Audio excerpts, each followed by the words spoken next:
This PPT Presents broadcast is brought to you by TechWitch Detroit. TechWitch Detroit for all your IT needs. Please visit us on the web at techwitchdetroit.com. TechWitch Detroit, we can help. This episode of PPT Presents is brought to you by Pagan Pathways Temple. Pagan Pathways Temple is a 501c3 out of beautiful Madison Heights, Michigan. We offer classes, community outreach, ritual space, and the library available to our members. To find out more or to become a member, please go to paganpathwaystemple.org or patreon.com/paganpathwaystemple. Pagan Pathways Temple. Growing in the old ways we're all past hope. All of the opinions expressed on this show are those of the hosts or guests and do not necessarily express the views of Pagan Pathways Temple or its affiliates. Welcome to PPT Presents, episode 31. Thank you for listening. Today on PPT Presents we have Cynthia Day and Fur on It Makes You Think. Today they are talking about children's questions about paganism and the craft. After that, we have Conversation Corner with the Gladstones. Today, they'll be talking about manifesting your intentions. It should be a really interesting listen. Thank you so much for listening and have a wonderful rest of your week. We've created a new podcast called Growing in the Old Ways. On this podcast, we'll be talking to various community members of the pagan community, locally, nationally, and even internationally. We will be setting up interviews now, so if you are interested in being interviewed for a future podcast, please private message one of the board members on social media or email us at paganpathwaystemple@gmail.com and we'll set up an appointment. Thank you so much again for listening and have a wonderful rest of your week. And now it's time for It Makes You Think by Cynthia Day. Subjects that are sufficiently complicated enough to give one pause, just enough to make you think. Hi, and welcome to It Makes You Think. I'm Cynthia Day, and this is my friend Fur. Say hi, Fur. Hi, Fur. And we're going to be doing a program today on kids' questions and the craft. It's about questions about the mysteries and magic and the great undertaking that is self-alchemy and how kids actually ask questions that deserve answers but need to be age-appropriate and open-ended so they can come to understanding on their own. So we were going to have our Pagan Family Service person, Tanya, speak today. However, she has lost her voice, and we hope she gets that back really soon. But yes, she does host the Pagan Family Service every other Sunday. And right now, instead of being in our building at PPT, it is online on our Facebook community page, Pagan Pathways Temple Community, and you can catch her there. And generally, when she had the service in-house when we were open, we generally would have about 4 to 7 kids and their parents, and it's a very simple service ritual type thing, and the kids were really kept engaged with things like artificial candles and coloring and being a real part of the service. So the kids and the family were usually very engaged, and it's a very interesting service. I hope you can catch it at Pagan Pathways Temple Community page on Facebook. And I was going to ask her what are some of the questions that kids ask, but since she can't ask, I will ask Fur because Fur has kids and I have cats. So Fur, what are some of the questions that you know the kids ask? Yeah, it's the usual ones. You hear that all the time. You know, where did we come from? And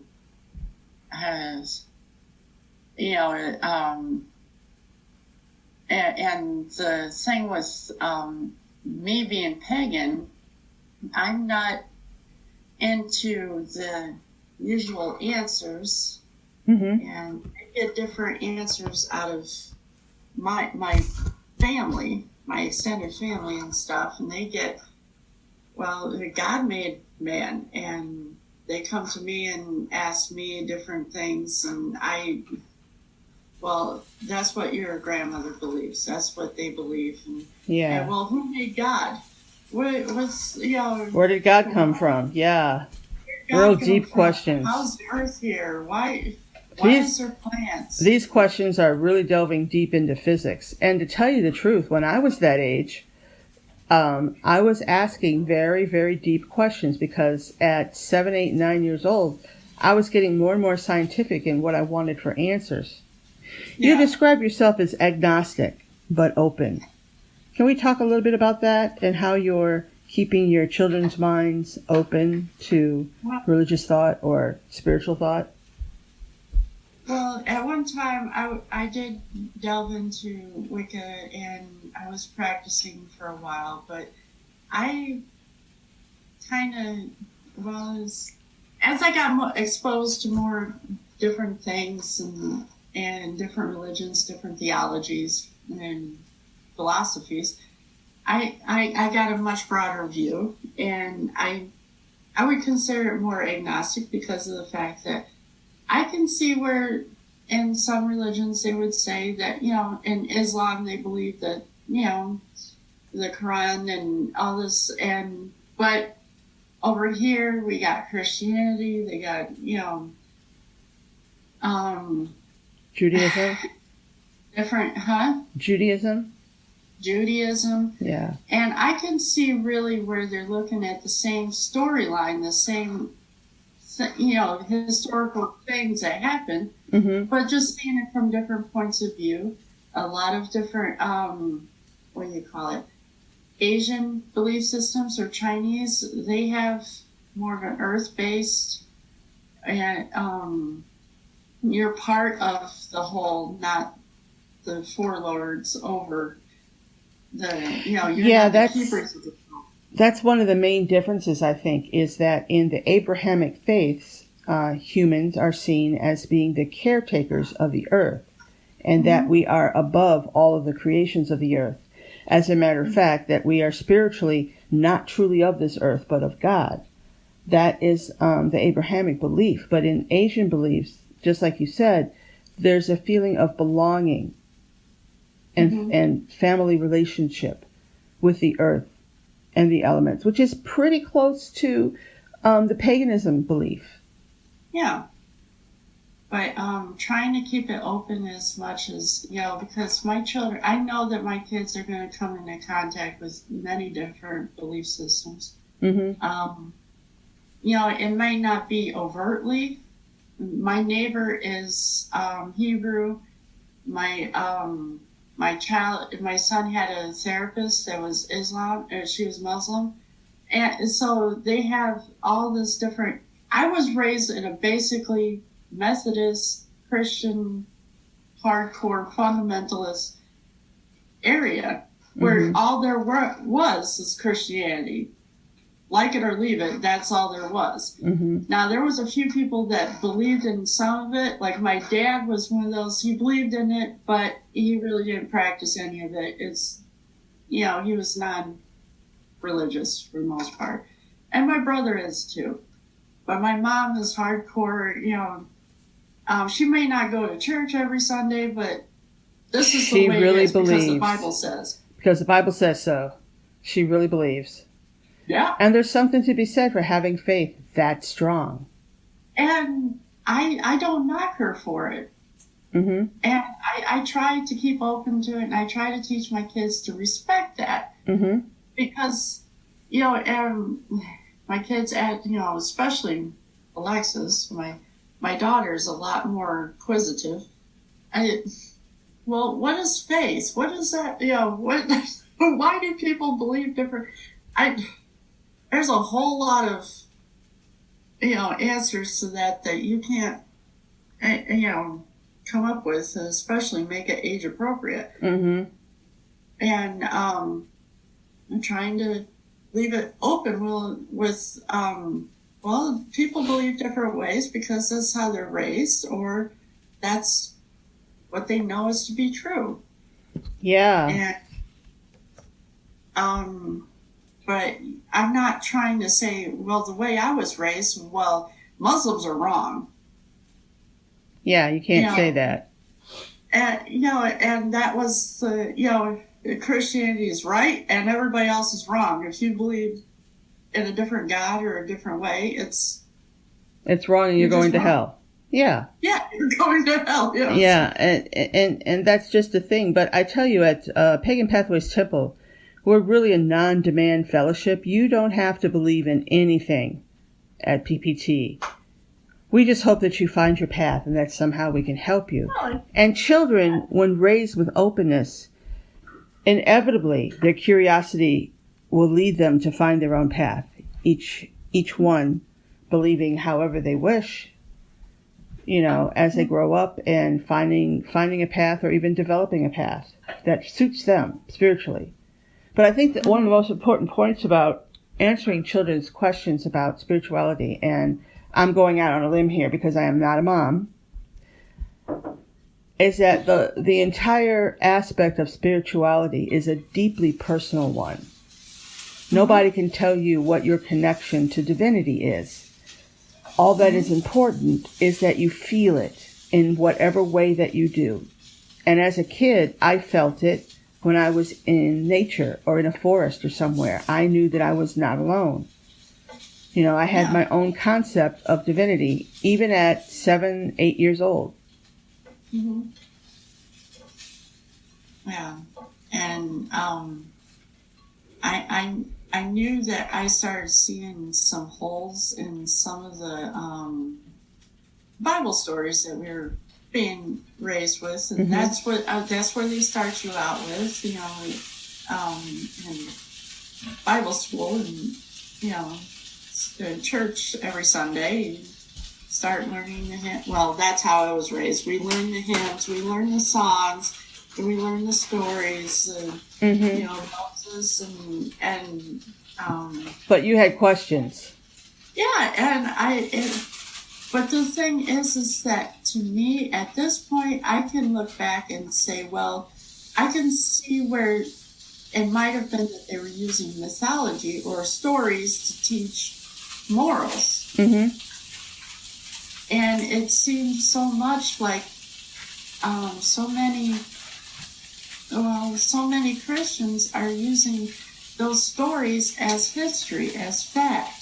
Yeah, because in school we're taught to think analytically, and yet many times when we go to a church of the Abrahamic faiths, many times we're taught to leave that analysis out and just accept everything as verbal reality.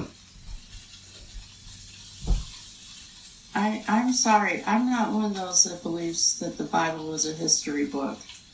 Yeah. I'm with you there, and that's one of the reasons why I became pagan. It is too. Yeah. For me, and telling and trying to teach my kids that it's important to know the history and where you come from, but the thing is that you've got to see where you connect now and how you feel with things. I teach my kids about the spirits in nature, and that every part of nature has its place and its meaning. Mm-hmm. Everything down to the little spider that you're afraid of to, it has awareness. Mm-hmm. Yeah. And so treat everything with respect and reverence. Yeah. Yeah. That is important to instill in children, along with thankfulness, gratitude, and the understanding of blessings. Yeah. Yeah, definitely. But that's not really following any one pagan religion. Or any religion at all. Yeah, it's leaving the questions open-ended, so that the kids can come up with their own answers at different points in their life, and so that it will prompt curiosity and let them find their answers and let them use their mind. Yeah. Instead of being spoon-fed, oh, well, you're going to believe this. I believe that paganism is very experiential. You feel what you believe. You go through what you believe. Paganism is all the different types of paganism, in my estimation, are spirituality paths that you have to be active in. You have to engage in. It's not something that you just follow someone else's idea of the path. Your path is your path. And it's always going to be different than someone standing next to you. And that has to be honored. Mm-hmm. And that's something we covered before in the one about religion versus spirituality. Mm-hmm. Most of the big three religions, you're following somebody else's path. You're following their storyline. Mm-hmm. In most pagan belief systems, or spirituality, is you're following your own path. You fall down, you bump your head, and you get back up, and you learn your lessons the hard way sometimes. Mm-hmm. And sometimes you follow the wrong people and do the wrong things. And you look back and you learn from it. You do better. Yep. So kids have to find their own answers and use their mind while they do it. And the question is, do they feel connected? Do they feel responsible? And do they feel joy when they start with their curiosity and with their questioning? And I think it's important to try to prompt questions about divinity that isn't all about fear. Mm-hmm. I think being joyous goes hand in hand with spirituality. Mm-hmm. And but then you also have to teach about death and illness, mm-hmm. and that there's no rhyme or reason as to why that happens. And really to help the children to focus on healing and thriving and what they can do to help. One of the biggest things that I've taught my kids is that death is a part of living. Everything that lives will die, mm-hmm. in one point or another, and it's not something to be feared. However, it's not something you want to encourage, but it's not necessarily the end of you, the end of something, the end of because they've experienced, they lost a grandmother mm-hmm. recently. Yeah. And some other deaths and stuff, and it's, you do go through a mourning period, but trying to explain to them that it's not the end of that person. It's the end of you being able to see them and touch them. Yeah. And, interact with them directly. That person who has died is on a new journey. Yeah. Yeah, that's one way of saying it. Well, will we ever see them on that journey? Well, that depends. Maybe. You don't know. Maybe, and that becomes an open-ended question. Yeah.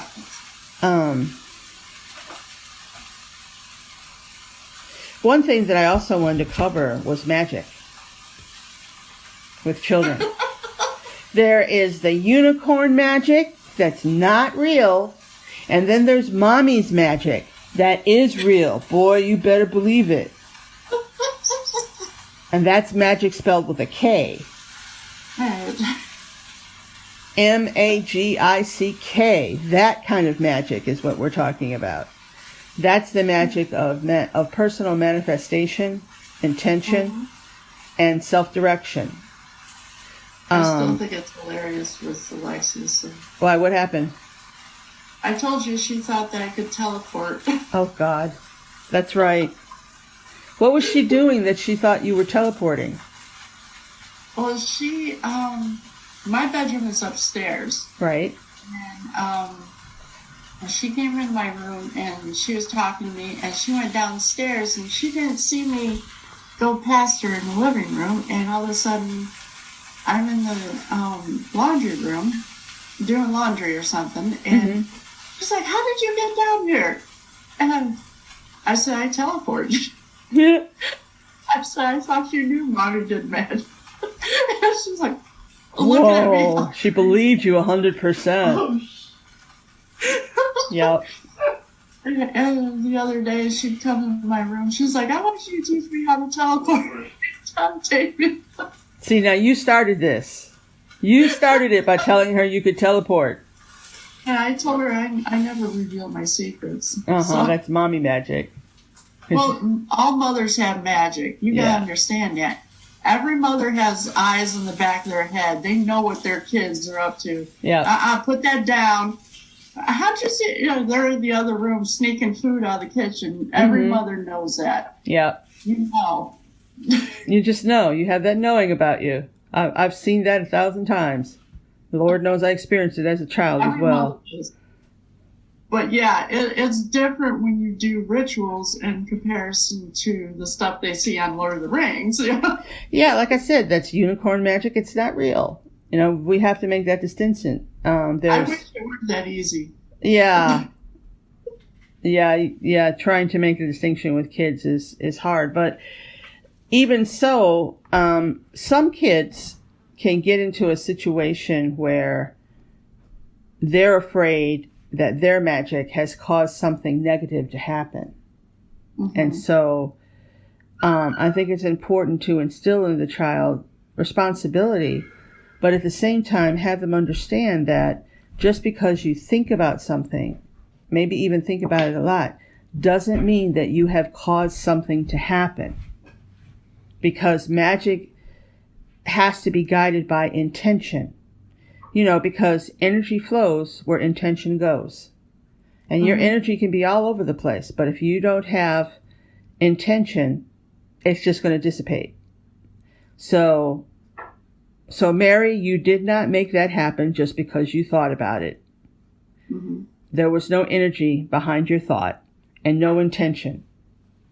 So that's what you tell, I think, a little kid about that. If they're afraid that, well, I thought so-and-so was going to get hurt and then it actually happened. Did I make that happen? We don't want kids growing up with guilt complexes. So we have to explain that away. It happens quite a bit, though. Yeah. It does. Because people, you're being taught to be responsible and everything. And people, especially kids, they're learning how to behave and stuff. A lot of people speak out in anger. I hate you. I wish you were dead or something. And then something would happen and that person gets hurt or they do die. And then the child feels like they're responsible because they wish that something ill would happen to them. Yes, a wish is not intention. Yeah. Well, a lot of times you speak out in anger, things that you don't mean. And one of my best friends, she passed away a few years ago, and her daughter was 16. And she got up there speaking at the service, and she had a lot of guilt because she was out acting like a 16-year-old, fussing at her mother and constantly running with her boyfriend and stuff. And she felt so much guilt because of the way she talked to her mother at times. Her mother passed away rather suddenly from a complication, a surgery or something. And this girl, and I told her, I said, you had nothing to do with that, believe me.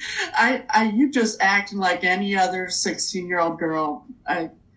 It'll come to you eventually. You'll forgive yourself, but it had nothing to do with that. Yeah, you also have to instill into children the thought that although mommy has magic and although you have magic, even if you're thinking real hard on something that you think, might happen or you might like to have happen, you also are working against everybody else's magic because everybody else has a thought about how they want something to be. So intention is something that has to be taught. Powerful. Yeah, intention has to be taught to be able to align your intention with the natural world. It's not something that just happens automatically, especially not for children who have no idea how to do intention. At least I don't think they do. I'm not a mom. I don't know. How magical are your children, Fur? Let's just say they are, but they're not well yielding yet. They don't know how to use it yet. Ah, okay. They have the powers, but they're not knowledgeable in how to use it, how to wield it. But I also try to instill the golden rules, threefold law, whatever, karma. I try to get that in their heads. Anything you put out will come back to you. Oh, yeah. It'll come back to you, sometimes threefold or more. Yes. But that also means that the good things you do will come back to you, sometimes threefold or more, in different ways, in ways you didn't even imagine. Because divinity blesses us all in different ways. And I say, what's that? Sometimes you got to teach them how to look for the blessings. Oh, yeah. Gratitude, too. Yeah, because some things just happen and they assume that, that's what I deserve, or that's, sometimes it is a blessing to have a roof over your head. Mm-hmm. But kids take it for granted so much because they don't know how much you have to work to get there. Yeah. Yeah. That if kids were sat down and given an analysis of a budget, they might have a clue, but they got to be age appropriate for that. And the idea that, getting certain services and certain things to receive, they don't know how much you have to work to get there. Yeah. And it's, especially in this society, we're so materialistically driven. I want this because so-and-so has it. And envy is so prominent. Mm-hmm. We want all about the money and stuff. And money doesn't mean as much as a lot of people play it off to. That's true. By the way, I wanted to mention that if you heard crackling and popping in the podcast a little earlier on, that was my husband making his breakfast. And now he's in the other room eating it, so it's very quiet now. I just wanted... num, num, num. Yeah, so all we hear is num, num, num. But it's a lot quieter now. So yeah. Kids will ask the wildest questions. Mm-hmm. You've got to come up with a final answer on that teleporting thing to try to rectify that situation. Because not even grown-ups have answers for that. We don't even know how teleporting works, or if it ever could. So. Hey, it's. I had an uncle that told me he had the Force, so that's. Yeah. But his cat would act funny, and he told me it was because he had the Force, and he'd do something, the cat would jump. Oh my gosh, that's cute. It was funny. We actually believed him until I was about 10. Mm-hmm. My Uncle Bob had the Force. Your kids are very fortunate to be taught by a pagan witch in their mom. Yes, they're very fortunate because they will have a very open-minded, responsible, grateful, blessed life. Because you're letting your kids be your kids. You're not trying to mold them into carbon copies of yourself or into carbon copies of what someone else thinks they should be.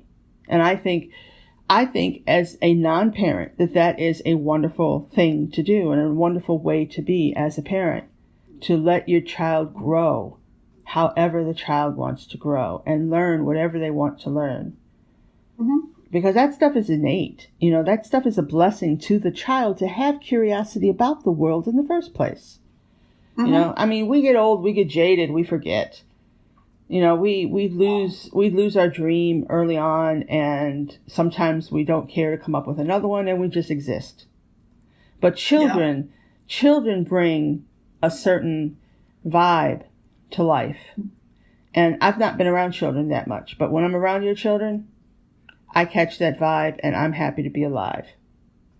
You've got great kids, Fur. They run me down sometimes. I see that, too. One of the reasons I don't have children, I just didn't think I would have the patience for it or the energy, because here I am at 59. Oh my God, I'll be 60 next year. Hi, kitty. And I feel like a grandparent when I'm around other people's children, because I guess I would be. If I had had a daughter, she probably would have had a daughter or son by now, and I would be a grandma. My kids consider you a grandma. Really? Yeah. Cool. Alexis. Yeah. Alexis, what? But you didn't have to do all the dirty work. You didn't have to do all the hard stuff. Raising your own kids, you just get to pop up with candy and stuff. But like grandma, that's not fair. I still don't think that's fair. Oh, I would never give your kids candy. I'm going to give them healthy stuff from Whole Foods and places. Yeah, okay. Yeah. Halloween's coming up. Yay, Halloween. That's going to be something. That's a full moon, a blue moon, and Halloween on a Saturday night. That's going to be something. Originally, Pagan Pathways Temple was planning on having a blowout festival starting at around 9 o'clock so all the parents could put the kids to bed with their babysitters and hang out at the temple for a few hours. But because of COVID, we're going to have to think about something to do online during those same hours. And we probably will have something going on around 9 o'clock in our community group, Pagan Pathways Temple Community on Facebook, just for adults. We're in the process now of thinking, what can we do online that would be fun for Halloween? So that's just something we can look forward to in the future. Wow. It'd be different. Yeah. We all do trick-or-treating. We can't do that. We might just have a party or something in the backyard. I heard a very interesting take on Halloween. If you have kids stuck in the house, for those who give their children candy, they can hide the candy around the house, turn off all the lights, and get a flashlight and find it. And then you spook the kid throughout the house whenever you can. I think that's a great idea. Yeah, until it's time for the kids to go to bed at night, and then they're all sugared up and anxiety problems. Yeah. I can't sleep. I don't have a flashlight. I can't sleep because I'm afraid somebody's going to jump out at me. Mm-hmm. Yeah. Yeah. But I don't know. I think a bonfire might be nice and stuff. And maybe, I know you could get a hold, I'm rambling. Maybe you could get a hold of some glow-in-the-dark Easter eggs and do an Easter egg hunt in the backyard. Paint ghosts on the Easter eggs. Yeah. Yeah, you can always turn something to your advantage, and having to be at home because of COVID for Halloween, we're gonna find some advantages in that, and we're gonna do our very best to enjoy Halloween and to also have Samhain ritual, because Pagan Pathways Temple will have a Samhain ritual as well. So, I think that's going to be it for It Makes You Think today. I think we've gone over a lot of things, and I think we've stressed the importance of allowing kids to think for themselves and let their mind grow, and not giving them patent answers for things that they have their entire lives to wonder about. Why take the wonder out of life? I'm still wondering too. So. Yeah. That's what keeps us young. Is that curiosity. So, as with every other It Makes You Think episode, we hope that the information that we presented today makes you think, because that's what we're here for. All right, so we'll see you in the next 2 weeks with another topic that hopefully will catch your attention. And I'll say goodbye for today. Say goodbye, Fur. Bye, Fur. All right. Thank you, everybody, and we'll see you soon. Bye-bye. And now it's time for Conversation Corner with the Gladstones, here on PPT Presents. Hi, this is Diana Gladstone. Hi, this is Nancy Gladstone. And welcome to our Conversation Corner. Today we want to talk about manifesting intentions. Just what is it? How long does it take? And How do you do it? How do you do it? So I'm assuming most of you, like me, have over the years watched some Hollywood drama, whether it be TV and the series Charmed or the movie The Craft, where you see witches portrayed as being able to utter this really cool rhyming poem and instantly be granted or given what the heck they want. Do you think that really happens, Nancy? Not a cold day in hell. Didn't think so either. But magic does happen, right? Oh, yeah, it does. It just is a long, drawn-out process, and most of the time you think it's not going to happen because it's not on our human time frame scale. Right. I was reading a book for managers the other day, and it said something that I found very profound. It said that success or failure happens very gradually and then all of a sudden. And that reminded me of some of the intentions we set this year. Yes. At Convo last year, I started the intention of me and Diana not living with my mother anymore. Yep. That was last February for people who don't know when Convo was. And she set the intention by the end of 2020 Yep. that we would be living without her mom. Now, for those of you who are worried that we meant we were going to kill off her mom or we wanted her dead, no, we just didn't want her in the same house as us. Yes. So Nancy planted that intention. I planted it as well because I'm all in favor of this. Yep. And so, did you just say it once? And by the way, it was February 2019, not 2020. No, it was 2020. I started this back in February 2019. I thought you started this in 2020. No, I reinforced it in 2020. Okay.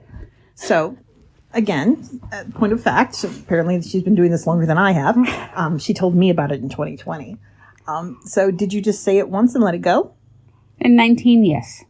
Okay, but when you started again this February, when we were serious about this. Oh, no, I said it over and over again and even had like 4 tarot readings and put it in there.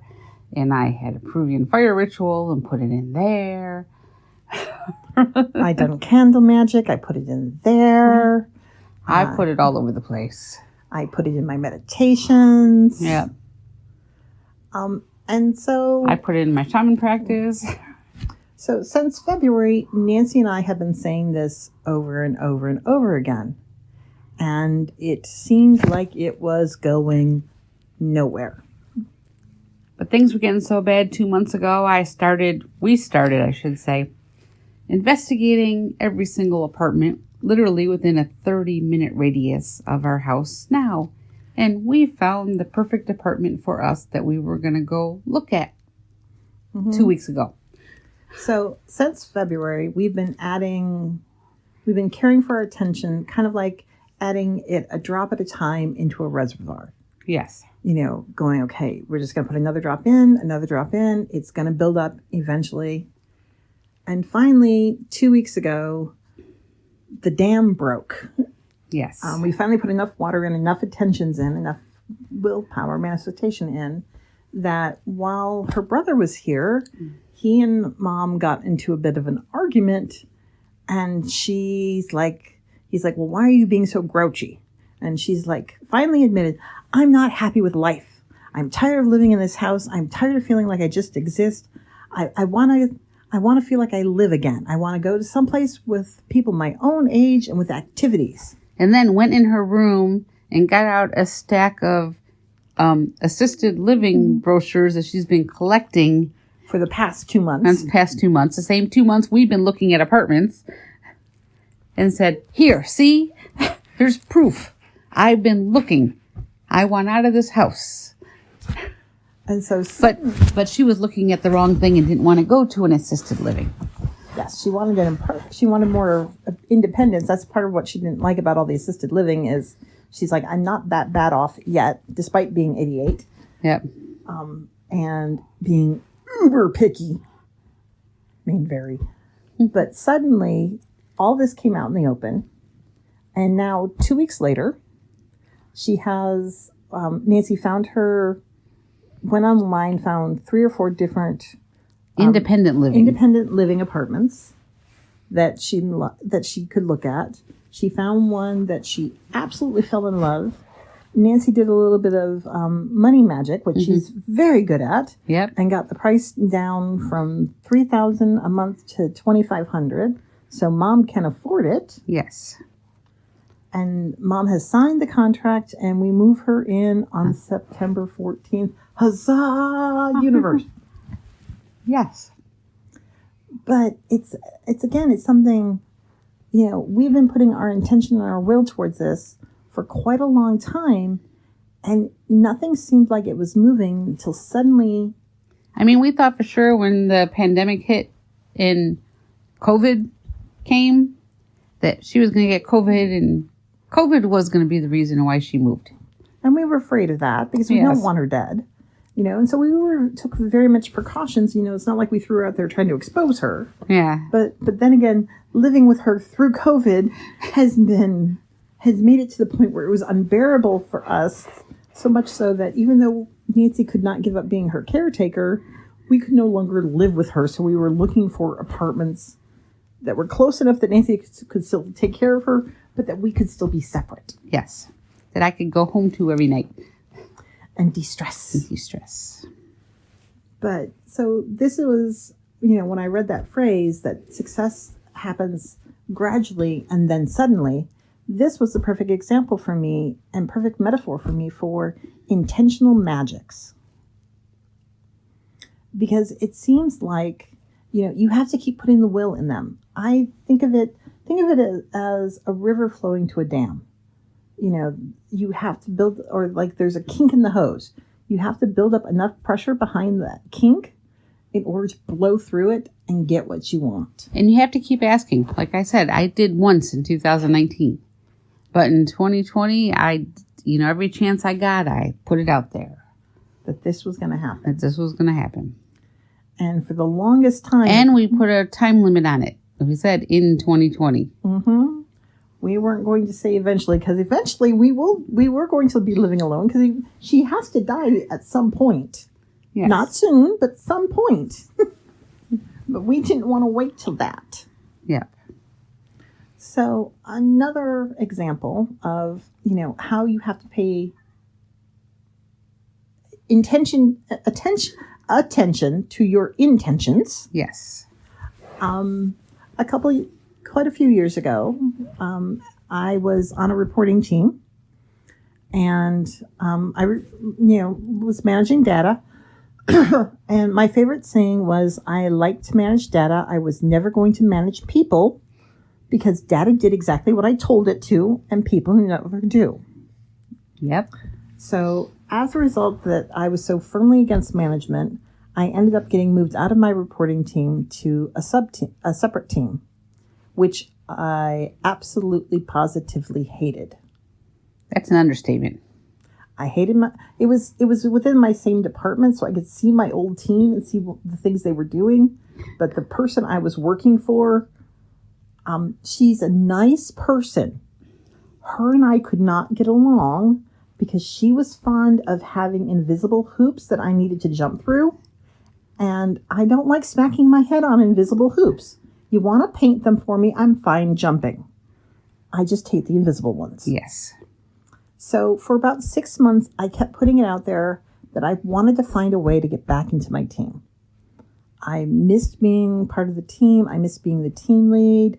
The person who took over the spot as team lead, again, nice guy, but an arrogant, but a bit of a prick. He took my brand of customer service and basically threw it out the window, so that he was running the reputation of that team that I had worked for 5 years to build up into the ground quickly.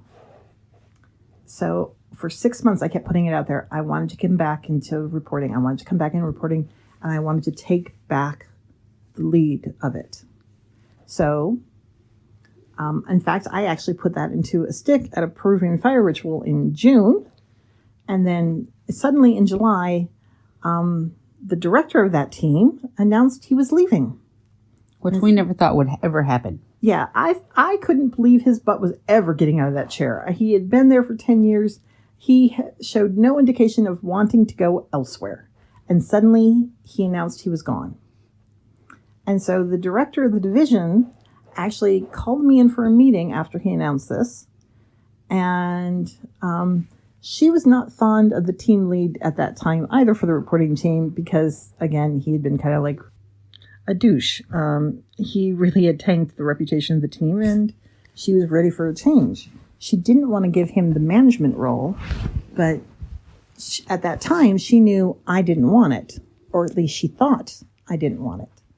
So she called me in, and she's like, I really would like to put you back on the reporting team. I feel like they really need you. She's like, but I realize you don't want to manage them.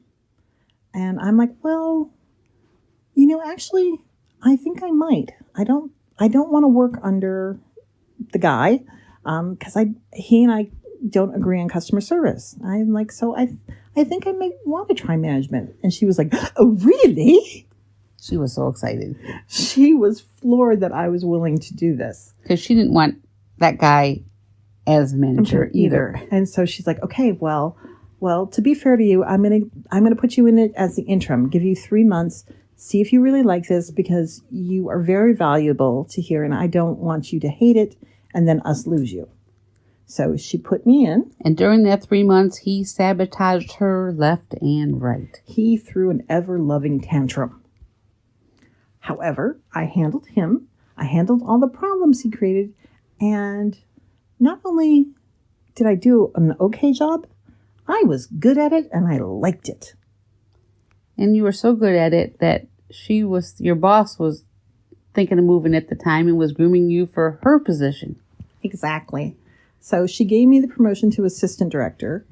A year later, she bumped me up to associate. And then I was her second in command.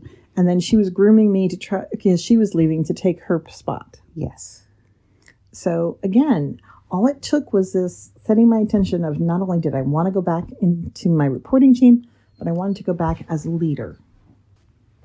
Okay, and a third example of setting intentions and then taking not forever to manifest, but a while. This one took forever because I never put a time limit on it. That was my bad doing. I did. I didn't. I did because I got tired of waiting. So Nancy's daughter, Stephanie, is autistic, as some of you may already know. And she has been struggling with trying to find some type of work where she could not only be good at, but be passionate about it. And she's tried many different things. She typically seems to end up in the pizza business, delivering pizzas or making pizzas. Yes. Which she doesn't hate, but she's not the greatest at. She's not fond of it. She's not fond of it. She's tried cashiering. She's not fond of that. She's tried stock, and her OCD makes that problematic. Which is too slow. She's too slow for cashiering and stock. Mm-hmm. She's tried fast food and not been good for that. But so, Nancy and I have both been putting out there that we wanted her to be able to find something that she could enjoy doing, that she could find challenging and interesting and fun, and that she could be good at. And she can support herself. And she can support herself with. So we really didn't care what it was. We just wanted her to find something that she could be happy and proud of herself for doing. Yep. And then I found the friendship circle. And it took us quite a bit to find it. I mean, we'd been putting this out here for a while. Yes. And suddenly Nancy found it. And what they offer is a culinary training program for people with not only autism, just disabilities, but just general, somewhat disabilities. Not that they're totally disabled, but just that they need a little extra help. Yep. The downside is it's not free. It is really, really expensive. Yes. But in theory, they have the kids work enough at Soul Cafe that they should earn enough pay to pay for the lessons. That is, if your child does not get sick and keep missing shifts, Yes. like ours did. Yes. But the program itself ran for 3 months, and it cost $1,000. Yep. And basically what they do is they take these kids and they work with them, and they teach them how to perform tasks within the restaurant industry. Yeah, and it's only 1 or 2 days a week. Yeah. So not super intensive. They know about each of the kids' limitations, and they work specifically with them. Yes. And so Stephanie, they started her working in what they call back of house as a prep cook. Prep cook. Yes. And found out a lot of people have problem with doing repetitious jobs. They start off very precise, and by the end of the job, they're bored as hell. And what started off as, 1/4-inch chop ends up being like a 3/4-inch chop or dice or crappy thing. Yes. However, Stephanie, with her OCD and autism, the first piece is as small and precise as the last piece. And even the trainer doesn't do that. And she was impressed. Yes. They were supposed to move Stephanie off of prep cook and teach her Dishwashing next. dishwashing and table bussing. And the overall cook of the cafe said no and kept Stephanie on prep cook. Yes. Because she really appreciated her skill in that. Which in turn... She wasn't fast at that either. That was, the only complaint was she was precise. She couldn't do anything that needed to be done within the next hour, but she could prep for the next day wonderfully. Or the next shift wonderfully. But because the cook knew her limitations, she knew how far in advance of when she needed like that vegetable cooked or chopped, how far in advance to start Stephanie on it. And she was working with Stephanie on improving her knife skills so that she could do the things faster. Yes. But that encouragement that, oh my God, I want you to stay in my kitchen, was such a great self-esteem boost for Stephanie that at the end of the 3-month program, she actually went out and got a job at Chili's. Yes. As a prep line cook. And was there basically till the start of COVID, when all restaurants went crap. Yeah, she was the last hired, so last in, first out, unfortunately. But it gave her 3 months of working in a professional kitchen. And she was doing better than the person that was there before her was there over a year. Mm-hmm. She was good. She was efficient. She was, she wasn't the fastest still, but she was better than others. So much so, she was even contemplating going to Schoolcraft College for the culinary program. She was mulling that around in her head. And she kind of still is. We're just waiting for COVID to be done. As I'm sure many of you are all waiting for COVID to be done. And that's our next set of intentions we're putting out there, that COVID be done. And we really wish all of you would join us in the COVID be done. In the COVID be done movement. Because I'm sure you guys are as sick of this stuff as we are. But so we just wanted to give you some examples. So, when we talk about setting intentions and we talk about sowing what you reap, it's not as simple as scattering seeds. It's not like Nancy in 2019 saying, I want to live alone. It's coming back in 2020 saying, I want to live alone with just my wife by the end of this year. Not saying it just once, but saying it again and again and again and again. And adding that energy to it so that it's like you're adding pressure to that hose where you're going to build it up and build it up and build it up. So suddenly it blows through to what you want. And you can't just say it over and over again. You got to do something to make it happen, like us looking at apartments. Yeah. It's like that old joke about the Christian in the flood. He's standing on his front lawn as the rain's coming down, and his neighbor's like, hey, it's going to flood. You need to get out. And the guy goes, oh, no, God's going to save me. I'm fine. And so the neighbor goes away, and suddenly the water's up to the guy's knees, and a neighbor drives by in a 4-wheel truck. Hey, I see you standing there. Come on, get in the truck. I'll drive you to safety. And he's like, oh, no, I've prayed. I'm good. God will save me. And the guy's like, okay. So he goes away, and suddenly the water is now up to the dude's waist. And the National Guard comes floating by in a boat going, hey, come on, get in the boat. We'll take you to safety. And the guy's like, oh, no. I've prayed. I'm good. God will save me. And the National Guard goes, okay. And he goes away. And then suddenly the guy's nearly up to his neck in water. And there's a helicopter over. And they're like, we'll lower a ladder. You can climb up to safety. And the guy's like, no. I'm good. I've prayed. God will save me. And the dude drowns. And then he's suddenly standing before his God going, hey, what happened? I prayed. I asked you to save me. You said you'd save me. Why didn't you? And God looks at the guy and goes, I sent your neighbor. I sent a 4-wheel drive. I sent a boat. And I sent a helicopter. All you had to do was get in one of those fuckers. It's the same kind of thing. Setting your intentions, praying. Those are wonderful things. But you also have to get off your ass and do the work. Yes. All right. Well, that's our thoughts and conversation for today. We hope you enjoyed it and hope you'll join with us next time for our next Conversation Corner. Blessed be. Blessed be. This episode of PPT Presents is brought to you by Pagan Pathways Temple. Pagan Pathways Temple is a 501c3 out of beautiful Madison Heights, Michigan. We offer classes, community outreach, ritual space, and a library available to our members. To find out more or to become a member, please go to paganpathwaystemple.org or patreon.com/paganpathwaystemple. Pagan Pathways Temple, growing in the old ways where all paths are open.